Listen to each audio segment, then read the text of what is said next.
हरियाणा के नुमा में हुई हिंसा पर बड़ा एक्शन लिया गया है। अब तक 40 एफआईआर की गई हैं और पुलिस ने 116 आरोपियों को गिरफ्तार किया है। बाकी आरोपियों की गिरफ्तारी के लिए जगह जगह दबिश भी दी जा रही है। गिरफ्तारी दोनों पक्षों की तरफ से हुई है। 40 एफआईआर अब तक दर्ज की गई हैं। पुलिसकर्मियों की तरफ से दर्ज कराई गई एफआईआर में लिखा गया है कि अडबर चौक इलाके में 600 से 700 लोगों की भीड़ तावड़ू की तरफ से आई। भीड़ में मौजूद लोग अल्लाहू अकबर के नारे लगाते हुए पथराव करने लगे। इसके साथ ही पुलिस पर अवैध हथियारों से फायरिंग की जाने लगी और इसी दौरान पुलिस की ओर से मौजूद एसआई अनिल कुमार को गोली लगी और वो घायल हो गए। भीड़ की तरफ से की जा रही फायरिंग में क्राइम ब्रांच के एएसआई जगबीर भी गोली लगने से घायल हुए हैं। पुलिस ने हवाई फायरिंग करके किसी तरह से भीड़ को वहां से खदेड़ा। एक एफआईआर साइबर थाने को फूंकने के मामले में की गई है, जिसमें लिखा गया है कि भीड़ जोर जोर से चिल्ला रही थी कि थाने के अंदर मौजूद लोगों को जिंदा जला दो। इस तरह से कुल 40 एफआईआर दर्ज हुई हैं। 116 आरोपी अब तक गिरफ्तार हुए हैं।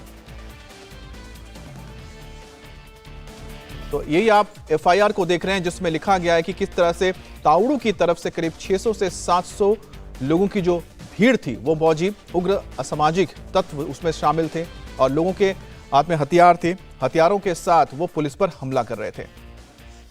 अब इस नू की घटना को लेकर आपको बता दें, वीएचपी ने आज देश भर में प्रदर्शन का ऐलान किया है। दिल्ली में भी हाई अलर्ट घोषित किया गया है और साथ ही पुलिस को गश्त बढ़ाने के लिए निर्देश दिए गए हैं। नू हिंसा के बाद हरियाणा से सटे यूपी के 11 जिलों में नाइट अलर्ट है। गाड़ियों की चेकिंग की जा रही है और नू सोना की हिंसा में 133 गाड़ियों को फूंका गया है।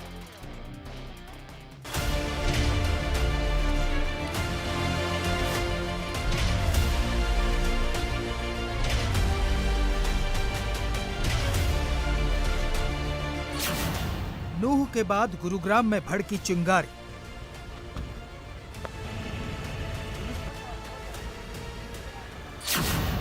गुरुग्राम में 2 दुकानों में लगाई आग।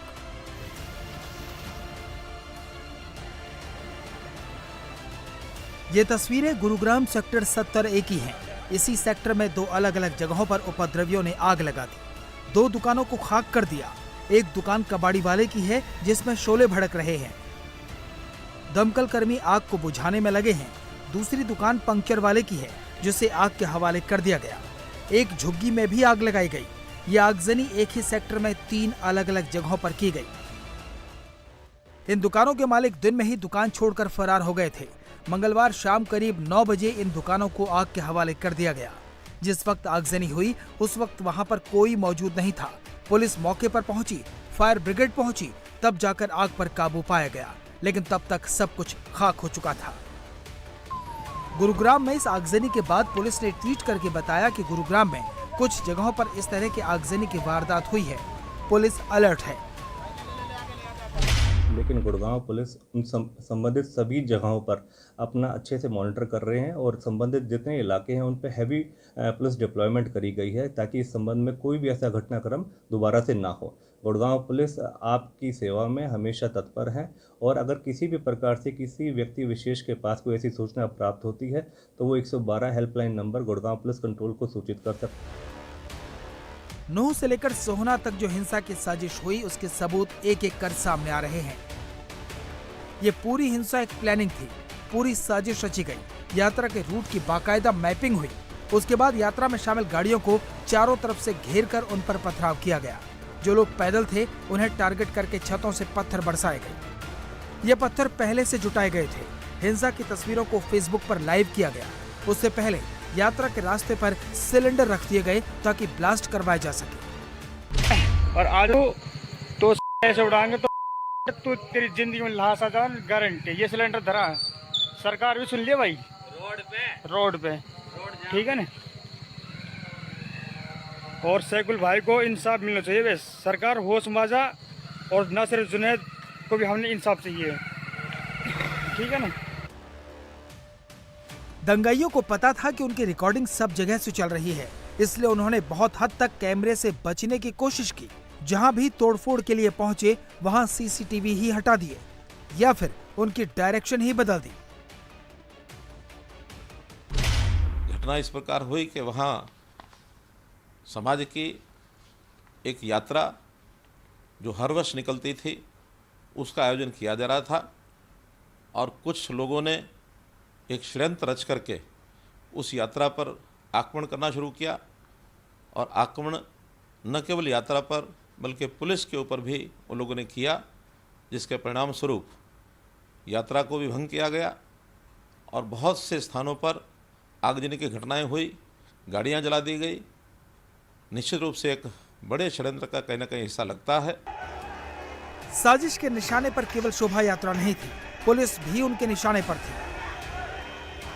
नूह के साइबर थाने पर हमलावरों की बड़ी भीड़ ने हमला बोला। ये वही थाना है जिसमें साइबर अपराधियों के रिकॉर्ड हैं। मीडिया रिपोर्ट के मुताबिक साइबर फ्रॉड की निशानदेही इसी इलाके से मिलती है, जिसके चलते पिछले 1.5 साल में वो 5 लाख सिम ब्लॉक कर दिए गए जो इस इलाके में एक्टिवेट थे।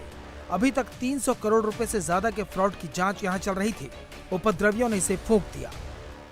ये नूह का साइबर पुलिस स्टेशन है और यहाँ पर भी तबाही काफी ज्यादा मचाई गई। बसेस के शीशे तोड़े गए।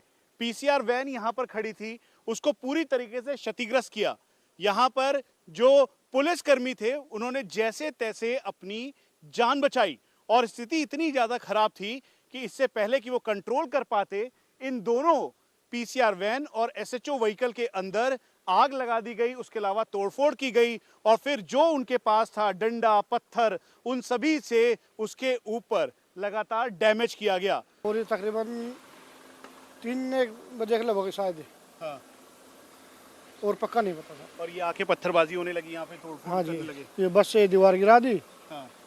और हजारों आदमी से चारों तरफ ही घेर लिया थाना। यहीं से खड़ा होकर सब कुछ रिकॉर्ड कर रहा था, देख रहा था। आते आते इन्होंने पहले पुलिस थाने को पूरा तहस नहस कर दिया, तोड़ दिया बिल्कुल। बस से लाके टक्कर मारी है पुलिस थाने में। पुलिस ने अपनी जान बड़ी मुश्किल से बचाई है। यहाँ से आपने रिकॉर्ड किया, यहाँ पर देख रहे थे उस समय क्या हो रहा था, कितने लोग थे यहाँ पर? हजारों की तादाद में भीड़ थी। कहाँ से आ रहे थे, क्या क्या? चारों तरफ से पब्लिक आ रही थी। लाठी, डंडे, पत्थर सब कुछ था उनके पास। बहुत मतलब इतना भीड़ भयंकर भीड़ था। उसके बाद भीड़ एकदम से भागती हुई आई हमारी दुकान की तरफ, गाड़ियों पे चढ़ के। पत्थर देखिए आप सर, पत्थर कितने बड़े बड़े पत्थरों से, अगर एक पत्थर का टुकड़ा भी आदमी के लग जाए, मतलब इतना बड़ा हमला था ये कि हम लोगों से इनका कोई क्या लड़ाई था। हम लोगों ने ना तो कभी यात्रा में शामिल हुए, ना कुछ एक्टिविटी में शामिल, फिर हम लोगों से क्यों इन्होंने इतना बदला लिया? विश्व हिंदू परिषद के महामंत्री सुरेंद्र जैन के मुताबिक उनके 5 कार्यकर्ता अभी भी घर नहीं पहुंचे।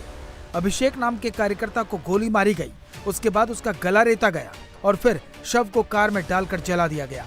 हरियाणा सरकार इस आरोप से इनकार कर रही है कि शोभा यात्रा में पुलिस नहीं थी। जिस स्तर की ये हिंसा हुई है, ये अचानक भड़की हुई हिंसा तो नहीं है। और जहाँ तक मैं जानता हूँ कि नूह में दोनों कम्युनिटियाँ लंबे समय से आपस में प्यार के साथ रहती हैं, उनका आपस में द्वेष भी नहीं। ये तो किसी ने जहर घोला है, किसी ने इंजीनियरिंग की है, किसी ने मास्टरमाइंड किया है।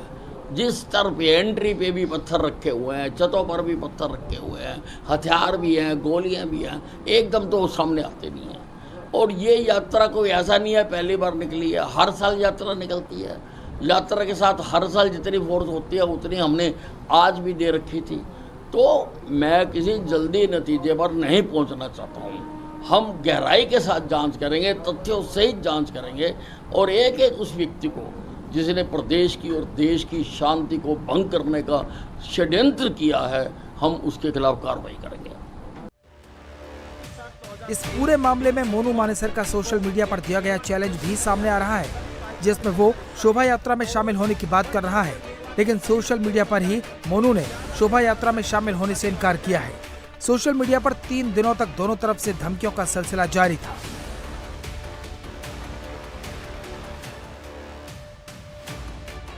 इसके बावजूद पुलिस और इंटेलिजेंस दोनों फेल हो गए। पुलिस अब कह रही है कि उन्हें हालात बिगड़ने का अंदेशा नहीं था। नूह में अभी भी धारा 144 लागू है। बेबस लोग बर्बादी के निशान देखते हुए पूछ रहे हैं कि उनका क्या कसूर था। देश इंतजार कर रहा है कि न केवल उपद्रवियों को सजा हो, बल्कि उन्हें भी सलाखों के पीछे भेजा जाए जो अपनी ड्यूटी निभाने में नाकाम रहे हैं।